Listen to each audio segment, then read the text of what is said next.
J'ai décidé de commencer une nouvelle vie sans toi. Les mots flottaient dans l'air du restaurant chic où nous nous étions réunis pour célébrer la remise de diplôme de ma fille. Grégory, mon mari depuis 28 ans, se tenait debout, sa coupe de champagne toujours levée, son annonce remplaçant le toast qu'il était censé porter aux réussites d'Amélia. Le cliquetis découvert cessa. Les conversations s'arrêtèrent en pleine phrase. 50 perdus allaient et venaient entre Grégory et moi, attendant ma réaction. Les larmes, les cris, la sortie dramatique que tout le monde attendait. Au lieu de cela, j'ai souri. Félicitations pour ton honnêteté. Je m'appelle Bianca Caldwell. J'ai 54 ans, et jusqu'à cet instant, j'avais parfaitement joué le rôle de l'épouse et de la mère dévouée.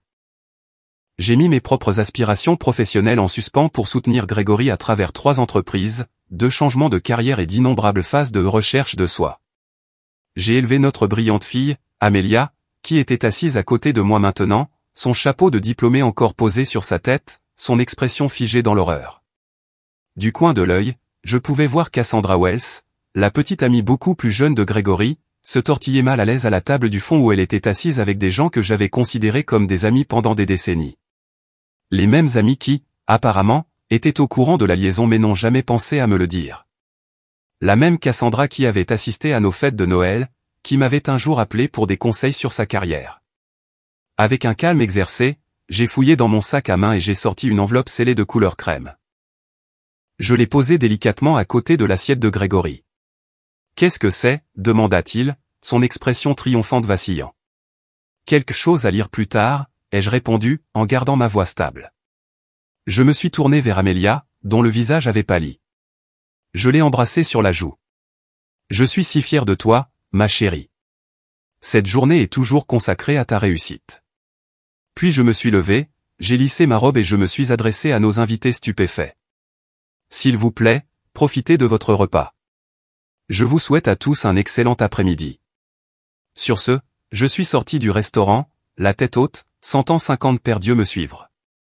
La lourde porte s'est refermée derrière moi, coupant court au début des murmures anxieux. Dehors, la chaleur estivale d'Augusta m'a frappé comme un mur, mais je l'ai accueillie. Pour la première fois depuis des années, je pouvais respirer librement. Derrière moi, j'ai entendu la porte du restaurant s'ouvrir et se refermer brutalement, suivie de la voix de Grégory, non plus confiante, mais aiguë et frénétique. « Bianca, qu'est-ce que c'est que ce bordel ? Que as-tu fait ?» J'ai continué à marcher, m'autorisant un petit sourire. L'enveloppe que je lui avais remise contenait le début de ma vengeance, une vengeance que je planifiais méticuleusement depuis des mois. J'avais toujours été la personne pragmatique dans notre mariage. Pendant que Grégory rêvait en grand et prenait des risques, je maintenais la stabilité dont notre famille avait besoin. C'est moi qui ai économisé pour les études d'Amélia lorsque Grégory a investi imprudemment dans le projet de restaurant de son ami. C'est moi qui ai fait des heures supplémentaires en tant que directrice financière chez Truvanta Corp. Lorsque sa crise de la quarantaine l'a poussé à quitter son poste stable pour suivre sa passion de vendre des meubles artisanaux. Une passion qui a duré environ 6 mois avant qu'il ne s'ennuie. Mes propres rêves ouvrir un cabinet de conseil financier pour les femmes étaient perpétuellement en suspens. Après la remise de diplôme d'Amélia, me disais-je, après que Grégory aura trouvé la stabilité. Il y a 3 mois, j'ai remarqué des anomalies dans nos comptes joints. De petits virements vers un compte que je ne reconnaissais pas. Ayant passé 20 ans à gérer les finances de notre famille, ces irrégularités se sont démarquées comme des signaux d'alarme. J'aurais pu confronter Grégory immédiatement, mais quelque chose m'a retenu. Peut-être était-ce de l'intuition. Ou peut-être était-ce la distance grandissante entre nous au cours de l'année écoulée. Au lieu de cela, j'ai commencé à enquêter discrètement. Ce que j'ai découvert était pire que ce que j'imaginais. Grégory transférait systématiquement des fonds sur un compte séparé depuis plus d'1 an. Il emmenait également Cassandra dans des restaurants chers, lui achetait des bijoux et regardait des propriétés en bord de mer, tout en me disant que nous devions nous serrer la ceinture pour la retraite. Puis il y a eu les messages textes que j'ai découverts lorsque Grégory a laissé son téléphone déverrouillé. Des messages sur leur nouvelle vie ensemble. Des messages sur la façon dont ils se libéraient enfin. Des messages sur leur plan pour le lendemain de la remise de diplôme d'Amélia, le jour qu'il avait choisi pour faire sa grande sortie de notre mariage. Ce que Grégory avait oublié, ou peut-être jamais vraiment compris, c'est que j'étais une professionnelle de la finance depuis 30 ans. Je comprenais les pistes de l'argent. Je savais comment tracer les actifs. Et surtout, je me souvenais du contrat de mariage que nous avions signé il y a 28 ans, quand j'avais plus d'argent de famille que lui. Le contrat sur lequel il avait insisté, ironiquement, pour protéger ses futurs revenus, contenait une clause de fidélité qui allait s'avérer être sa perte. Pendant que Grégory complotait son évasion avec Cassandra, je constituais mon dossier. J'ai consulté des avocats. J'ai documenté chaque transfert caché. J'ai rassemblé des preuves de leur liaison. J'ai préparé les papiers du divorce. J'ai tout chronométré parfaitement, sachant que Grégory voudrait attendre après la remise de diplôme d'Amélia pour ne pas gâcher son grand jour. Ce qu'il n'attendait pas, c'est que je ferais signifier les papiers du divorce le matin même de la remise de diplôme, avant son annonce prévue. Mais avec les papiers encore bien cachés dans les archives du tribunal, pas encore accessibles pour lui, ce que Grégory ne savait pas, c'est que j'avais toujours 3 longueurs d'avance. Je ne suis pas retourné au restaurant. Au lieu de cela, j'ai conduit jusqu'à notre maison, une spacieuse demeure coloniale dans le quartier historique d'Augusta que nous avions acheté il y a 15 ans. La maison que Grégory avait déjà promise à Cassandra, selon des messages textes qu'il ne réalisait pas que j'avais vus. Je me suis garé dans l'allée et je suis entré calmement dans ce qui avait été notre espace commun pendant plus d'une décennie. Tout avait l'air pareil. Les photos de famille sur les murs, l'horloge grand-père antique qui avait appartenu à mon père, le canapé en cuir usé où Grégory et moi avions autrefois rêvé de notre avenir ensemble. Pourtant, tout avait changé. Je suis monté dans la chambre principale et j'ai ouvert le placard. Les vêtements de Grégory étaient déjà emballés dans des valises, cachés au fond, prêtes pour son départ prévu le lendemain. J'ai souri à sa prévisibilité. Il avait toujours été méticuleux avec ses vêtements, mais négligent avec les choses importantes. Mon téléphone vibrait sans cesse avec des messages d'amis du restaurant, d'Amélia, et même de la sœur de Grégory, Diana, qui était venue pour la remise de diplôme. Je n'ai répondu qu'à ma fille. Je vais bien. Ce n'est pas ton fardeau à porter. Profite de ta journée de remise de diplôme. Nous parlerons ce soir. Je t'aime. J'avais protégé Amélia de la vérité pendant des mois, ne voulant pas assombrir son dernier semestre avec des drames familiaux. Elle serait en colère que je ne lui ai rien dit, mais je savais qu'elle finirait par comprendre. Amélia avait hérité de mon pragmatisme ainsi que du charisme de son père, une combinaison puissante qui l'avait aidé à obtenir son diplôme avec mention. 3 heures plus tard, j'ai entendu la voiture de Grégory dans l'allée. La porte d'entrée s'est ouverte en grand. « Bianca » a-t-il crié, sa voix résonnant dans la maison. « Où es-tu » J'étais assise dans le salon, examinant calmement des documents sur mon ordinateur portable. Je l'ai fermé alors qu'il entrait en trombe, le visage rouge de colère, l'enveloppe serrée dans sa main. « Qu'est-ce que cela signifie » a-t-il exigé, en agitant les papiers.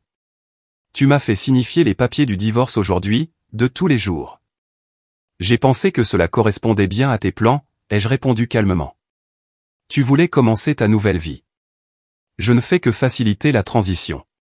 Tu n'avais pas le droit de... » J'en avais tout à fait le droit, les jeux interrompus, la voix stable. Tout comme tu avais le droit de choisir Cassandra. Nous faisons tous des choix, Grégory.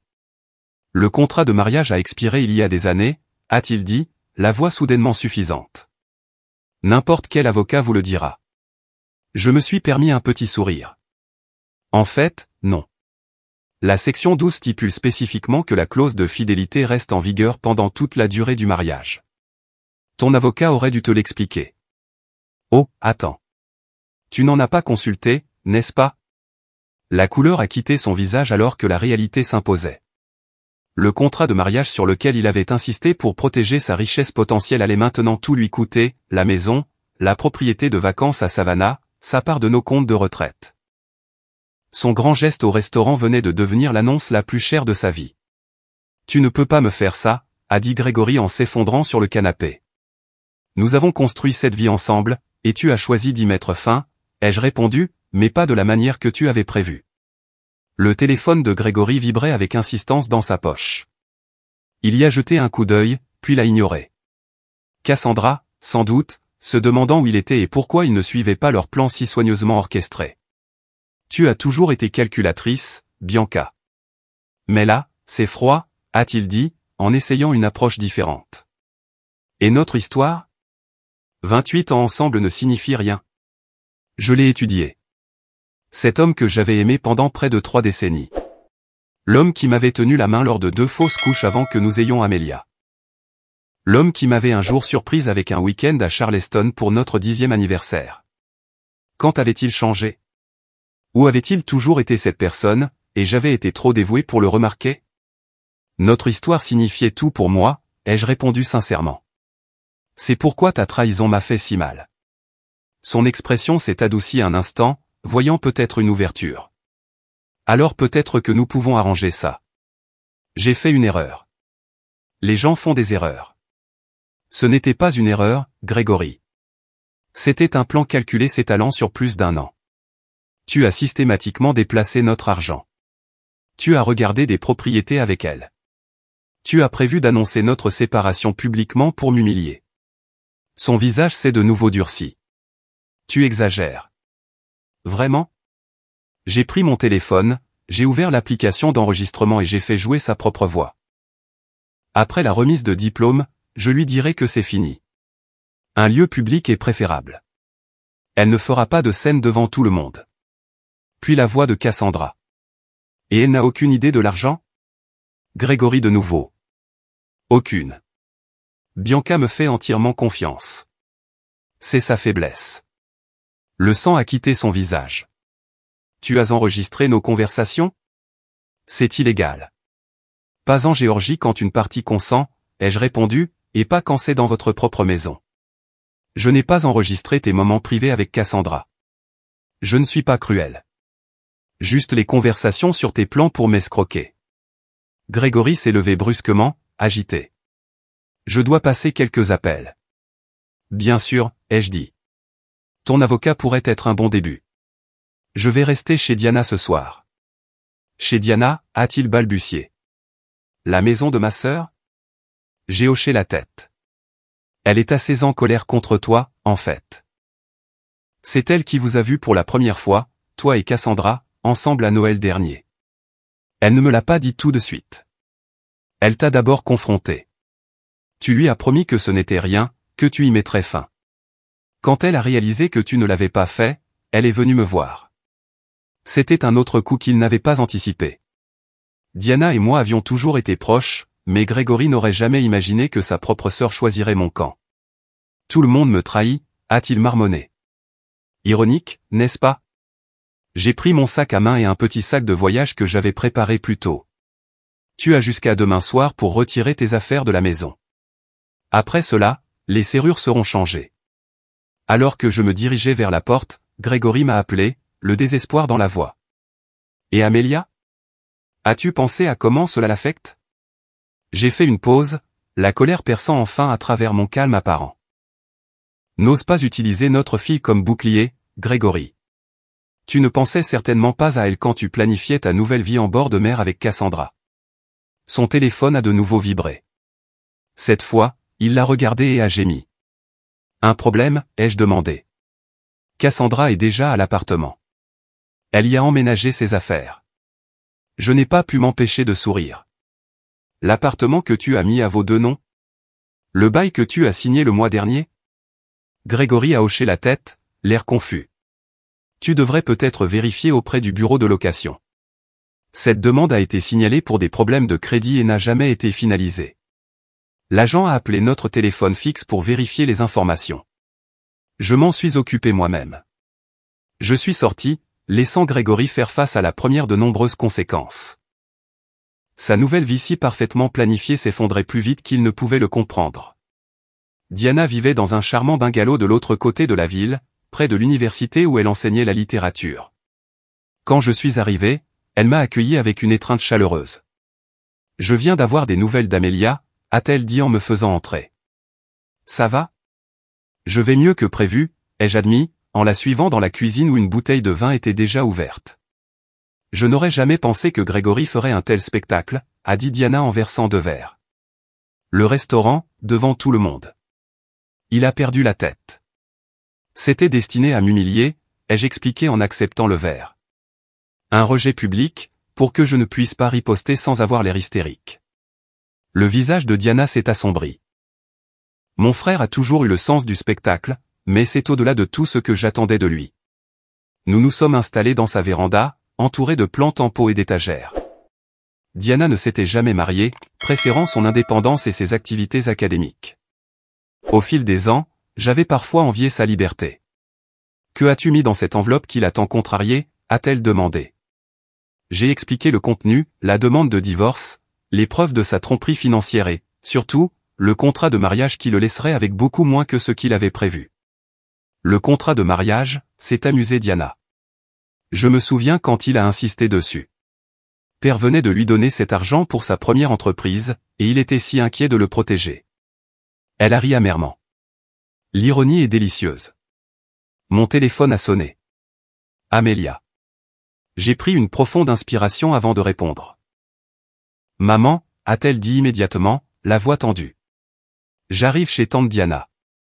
Ma chérie, tu n'es pas obligée. Je suis déjà en route, a-t-elle interrompu. Papa raconte à tout le monde que tu as perdu la tête, que tu planifies ça depuis des mois. Il dit des choses horribles. Bien sûr qu'il le faisait. Grégory réécrivait toujours les récits pour se faire passer pour la victime. Laisse-le parler, ai-je dit. La vérité éclatera bien assez tôt. 20 minutes plus tard, Amélia est arrivée, toujours dans sa robe de remise de diplôme, mais avec son maquillage maculé de larmes. Elle s'est jetée dans mes bras comme elle le faisait enfant après un cauchemar. Pourquoi ne m'as-tu rien dit, a-t-elle demandé, la voix étouffée contre mon épaule. Je ne voulais pas gâcher ton dernier semestre, ai-je expliqué. Tu as travaillé si dur pour cette journée. Elle s'est reculée, s'essuyant les yeux. Eh bien, papa s'est chargé de la gâcher, de toute façon. Nous nous sommes déplacés dans le salon de Diana où Amélia a enfin eu toute l'histoire, comment j'avais découvert la liaison, les tromperies financières et les plans que Grégory et Cassandra avaient faits. Je savais que quelque chose n'allait pas avec papa, a admis Amélia. Il était différent. Distrait, toujours sur son téléphone. Mais je n'aurais jamais imaginé. Nous ne voulons jamais voir ces choses chez les gens que nous aimons, a dit doucement Diana. Mon téléphone a vibré avec un message texte de Philippe Anderson, mon avocat. La demande d'urgence avait été approuvée. Les comptes que j'avais identifiés étaient gelés, en attendant la procédure de divorce. Grégory avait désormais un accès limité au fonds, assez pour les frais de subsistance, mais pas assez pour donner suite aux achats de biens qu'il avait prévus avec Cassandra. J'ai montré le message à Diana et Amélia. Bien, a dit fermement Amélia. Il le mérite. La loyauté de ma fille m'a réchauffé, mais je n'étais pas naïve. Il est toujours ton père, lui ai-je rappelé. Ta relation avec lui est distincte de ce qui se passe entre nous. Amélia a secoué la tête. Peut-être un jour, mais pour l'instant, je ne peux même pas le regarder. Il m'a serré dans ses bras ce matin et m'a dit à quel point il était fier, tout en prévoyant de faire exploser notre famille quelques heures plus tard. La sonnette a retenti, interrompant notre conversation. Diana est allée répondre, revenant quelques instants plus tard avec une expression troublée. C'est Grégory, a-t-elle dit. Et il n'est pas seul.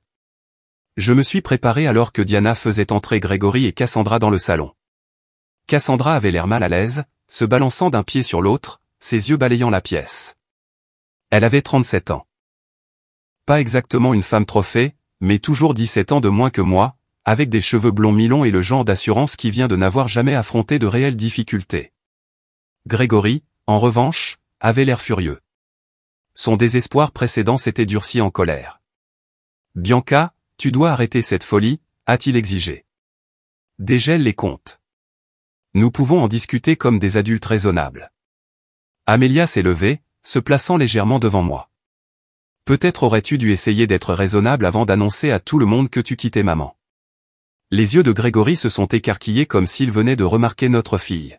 « Amélia, ça ne te concerne pas, ça ne me concerne pas, » a-t-elle répété, incrédule. « Tu as fait exploser notre famille le jour de ma remise de diplôme, et ça ne me concerne pas ?» Cassandra a touché le bras de Grégory. « Greg, peut-être devrions-nous y aller. » Il l'a repoussé. « Non, je ne pars pas tant que Bianca n'aura pas accepté d'être rationnelle à ce sujet. » Diana a croisé les bras. Ma belle-sœur semble être la seule personne rationnelle dans ce scénario. C'est toi qui as créé ce gâchis, Grégory. Je suis restée assise, regardant le drame se dérouler. Pendant des années, j'avais été la pacificatrice, celle qui aplanissait les conflits et gardait tout le monde heureux. Ce rôle était épuisant, et je l'avais enfin abandonné. Les comptes resteront gelés jusqu'à l'audience préliminaire, ai-je dit calmement. C'est dans 3 jours. Le juge déterminera la répartition appropriée des actifs à ce moment-là. 3 jours, a balbutié Grégory. Qu'est-ce que je suis censé faire pendant 3 jours? Tu as ton compte personnel, lui ai-je rappelé, celui sur lequel tu verses de l'argent depuis 1 an. Ça devrait suffire. La tête de Cassandra s'est tournée vivement vers Grégory. Tu as un compte séparé? Avec combien dessus? Une dynamique intéressante émergeait. Clairement, Grégory n'avait pas non plus été entièrement franc avec Cassandra. Grégory a ignoré sa question. C'est de la vengeance, Bianca. Ce n'est pas toi. Peut-être que tu ne m'as jamais vraiment connu, ai-je répondu, tout comme je n'ai apparemment jamais vraiment su qui tu étais. Amélia s'est tournée vers Cassandra. Savais-tu qu'il allait l'annoncer comme ça, à la fête de ma remise de diplôme? Cassandra a eu la décence d'avoir honte. Je pensais qu'il allait parler à ta mère en privé. L'annonce d'aujourd'hui était inattendue. Grégory lui a lancé un regard trahi. Des fissures se formaient déjà dans leur front uni. Je pense que vous devriez tous les deux partir, a dit fermement Diana. Vous avez assez contrarié Amélia pour une journée. Amélia, a plaidé Grégory, tu comprends que les relations changent, n'est-ce pas? Parfois, les gens s'éloignent. Le visage de ma fille s'est durci d'une manière que je n'avais jamais vue auparavant.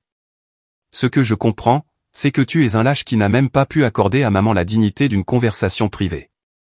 Ce que je comprends, c'est que tu volais notre famille pendant que je travaillais à 2 emplois pour aider à payer mes manuels scolaires parce que tu disais que l'argent était serré. Grégory a pâli. Ce n'était pas comme ça. C'était exactement comme ça, l'a interrompu Amélia. S'il te plaît, papa. Je ne peux pas te regarder en ce moment. Le silence qui a suivi était assourdissant. Finalement, Grégory s'est retourné pour partir, Cassandra à sa suite. À la porte, il s'est arrêté et s'est retourné vers moi. Ce n'est pas fini, Bianca. Je me battrai contre toi sur ce point. J'ai soutenu son regard fermement. Tu es libre d'essayer. Après leur départ, Amélia s'est effondrée à côté de moi sur le canapé, des larmes coulant sur son visage. Je n'ai jamais parlé à papa comme ça. J'ai passé mon bras autour de ses épaules.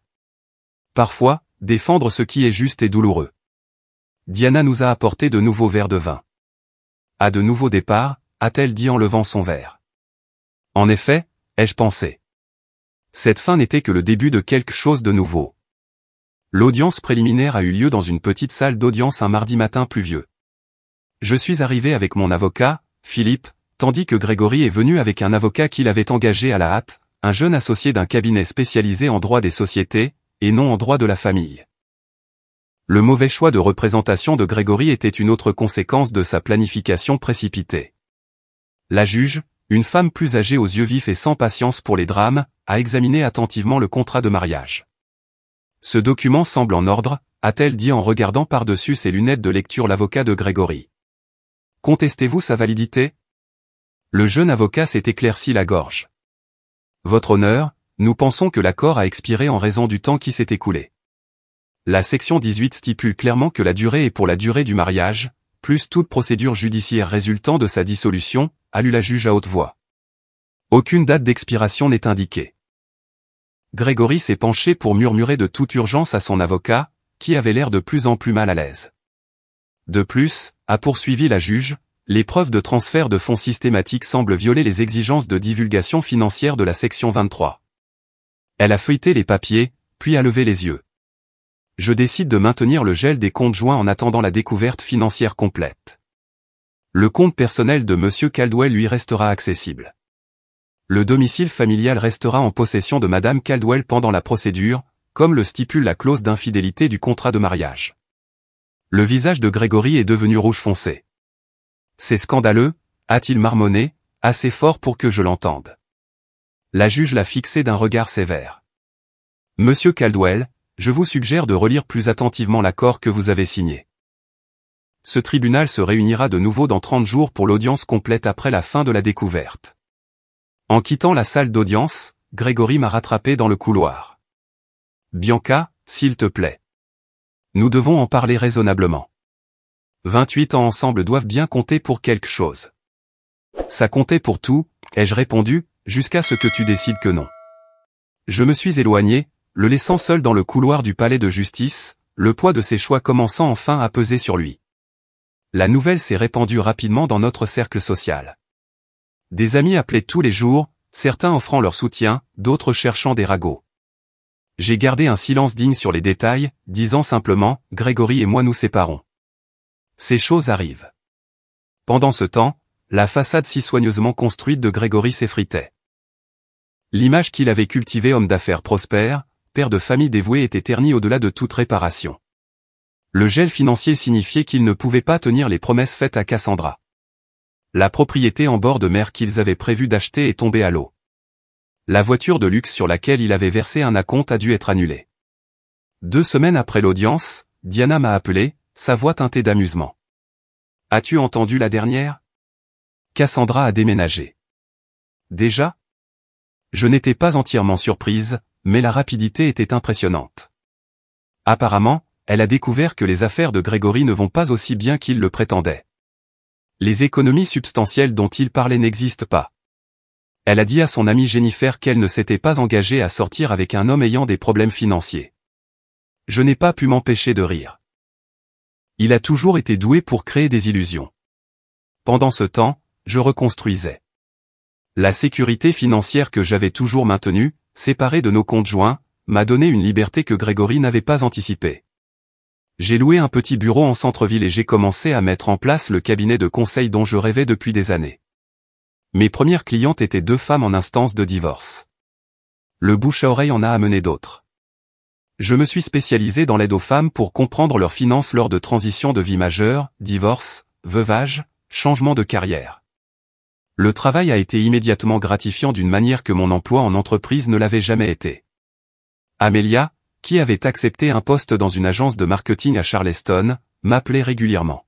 « Je suis si fier de toi, maman », m'a-t-elle dit après que je lui ai décrit ma liste de clients grandissante.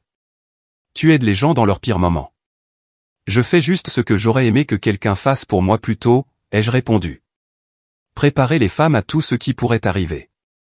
Être sollicité pour mon expertise plutôt que pour mes soins était une expérience nouvelle et valorisante. L'audience finale du divorce a eu lieu le jour de ce qui aurait été notre 29e anniversaire. Une fin appropriée à un chapitre de ma vie qui avait duré près de 3 décennies. Grégory est arrivé les ragards. J'ai appris plus tard que son entreprise était en difficulté sans mon soutien financier et mes conseils. Cassandra était partie depuis longtemps, sortant déjà avec un promoteur immobilier de Savannah. La plupart de nos amis communs s'étaient éloignés de lui après avoir appris toute l'histoire de sa tromperie. La juge a confirmé l'intégralité du contrat de mariage. Grégory est parti avec ses biens personnels, son entreprise en difficulté et l'argent de son compte privé, qui, après avoir payé son avocat, suffisait à peine à garantir un petit appartement. J'ai conservé notre maison, mes comptes de retraite et 70% de nos investissements communs, exactement comme le stipulait le contrat de mariage en cas d'infidélité. La justice était poétique. Le document même sur lequel Grégory avait insisté pour se protéger était devenu sa perte. En quittant la salle d'audience, Grégory s'est approché de moi une dernière fois. « J'ai fait une terrible erreur », a-t-il dit doucement. « Y a-t-il une chance que nous puissions ?»« Non, les jeux interrompus, doucement mais fermement. »« Cette porte est fermée. »« Je comprends », a-t-il répondu. Et pour une fois, je l'ai cru. « J'espère que tu trouveras le bonheur, Bianca. Tu le mérites. » C'était peut-être la première chose honnête qu'il me disait depuis des années. 6 mois plus tard, mon cabinet de conseil, Caldwell Financial Transition, était florissant. J'avais déménagé du petit bureau à un espace plus grand et j'avais engagé 2 associés. Je me spécialisais dans l'aide aux femmes pour garantir leur avenir financier, en particulier lors de changements de vie majeurs. Amélia me rendait souvent visite, fière de ce que j'avais construit. « Tu sais ce qui est ironique » a-t-elle dit lors d'une visite. « Si papa avait été honnête depuis le début, il aurait peut-être gardé la moitié de tout. » Parfois, les gens ne voient pas au-delà de ce qu'ils veulent sur le moment, ai-je répondu. La femme qui s'était autrefois définie comme l'épouse de Grégory et la mère d'Amélia avait découvert une nouvelle identité, mentor, chef d'entreprise et défenseur. L'enveloppe que j'avais remise à Grégory au restaurant n'avait pas seulement été mon plan d'évasion. C'était la clé d'une porte dont je n'avais jamais soupçonné l'existence. Derrière elle, j'ai trouvé non seulement la vengeance, mais la réinvention. En garantissant mon avenir financier, j'avais également récupéré quelque chose de bien plus précieux, moi-même.